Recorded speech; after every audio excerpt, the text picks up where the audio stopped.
کہتے ہیں حضور کے ساتھ گئے، نبی پاک صلی اللہ علیہ وسلم پہنچے، جب ہم نے اس شخص کو دیکھا تو حضرت انس کہتے ہیں ہم پریشان ہو گئے، کیونکہ ہم نے اسے بڑا صحت مند دیکھا، تب وہ کمزور ہو گیا، وجود پر بہت سارا گوشت دیکھا تھا، اب ہم دیکھ رہے ہیں کہ وہ ہڈیاں ہی ہڈیاں رہ گئی ہیں، چہرہ بڑا بارونق تھا، اب کمزوری ہو گئی۔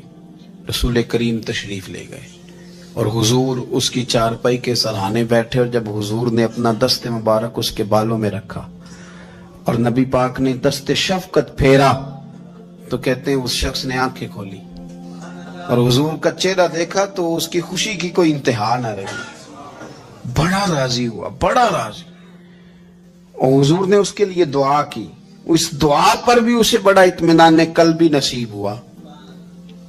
کہتے ہیں حضور اکثر تیمارداری فرماتے تھے، پر آج نہ حضور نے ایک نرالی، انوکھی اور انفرادی بات ارشاد فرمائی۔ حضور نے فرمایا تو بڑا صحت مند تھا، کمزور ہو گیا، بڑا طاقتور تھا تو ضعیف ہو گیا، ایک سوال کا جواب تو دے۔ یا رسول اللہ فرمائیے۔ تو حضور فرمانے لگے اس حالت میں جب تو شدید بیمار اور تکلیف میں، یہ بتا کہ اس وقت تیرا اپنے رب کے بارے میں گمان کیا ہے؟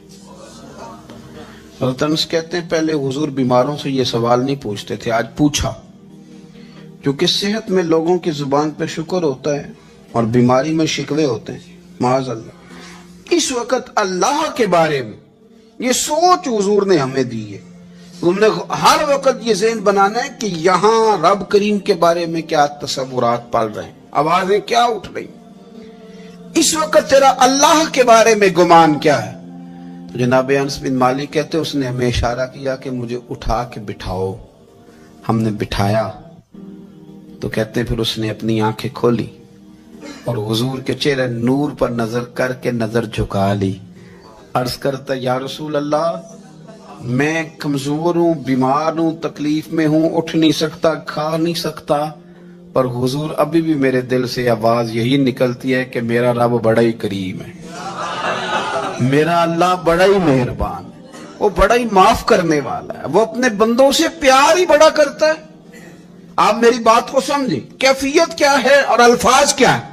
حضور وہ مجھ سے بڑی محبت کرتا ہے، بڑے پیار والا ہے۔ یہ لفظ کہتے کہتے آواز بھرا گئی، آنسو نکل آئے، پھر اس نے تکلیف زیادہ محسوس کی تو وہ لیٹ گیا، اور پھر اس نے حضور کے چہرے نور پہ نظر ڈالی، کلمہ پڑا، روح پرواز کر گئی۔ حضرت انس بن مالک فرماتے ہیں ہم اس کے گھر سے نکلے اور جب حضور اس کے کمرے سے باہر آئے تو رسول کریم نے پلٹ کر رک کر پھر پیچھے دیکھا اور فرمایا انس اگر کسی جنتی کی زیارت کرنی ہے تو میرے اس غلام کا چہرہ دیکھ لو، اس لیے کہ جن لوگوں کے نظریات رب کریم کے بارے میں اس طرح کے ہوں پھر ان کے خاتمے خیر کے ہوتے ہیں، پھر اللہ ان کے لیے جنت کے فیصلے فرماتا ہے۔ اپنے افکار میں، نظریات میں، سوچوں میں کوئی ضروری نہیں ہے کہ ہم لوگوں کو دو لفظ کہہ کے مطمئن کر لیں تو ہم خود ضمیر کے قیدی بن کے زندگی گزار دیں، یہ معاملہ ٹھیک نہیں، یہ صحیح نہیں چلتا۔ آپ اپنی قلبی واردات پر، قلبی خیالات اور تصورات پر کڑی نگرانی رکھیں گے، آپ دیکھیں گے کہ کہاں یہ مجھے خرابی کی طرف لے کر کے جا رہا ہے، کہاں یہ بدگمانیاں پیدا کر رہا ہے، کہاں یہ خرابیاں لا رہا ہے، یہ سختی پیدا کر دے گا، نفرتوں کو، لالچ کو، حسد کو، عداوت کو یہ بڑھا دے گا۔ آپ اپنے معاملات پر اپنے دل کو ہمیشہ حاضر رکھیں، اللہ اپنے محبوب کا صدقہ فضل کرے، وہ مقلب القلوب ہے تو وہ ہمارے دلوں کو اپنی طرف پھیر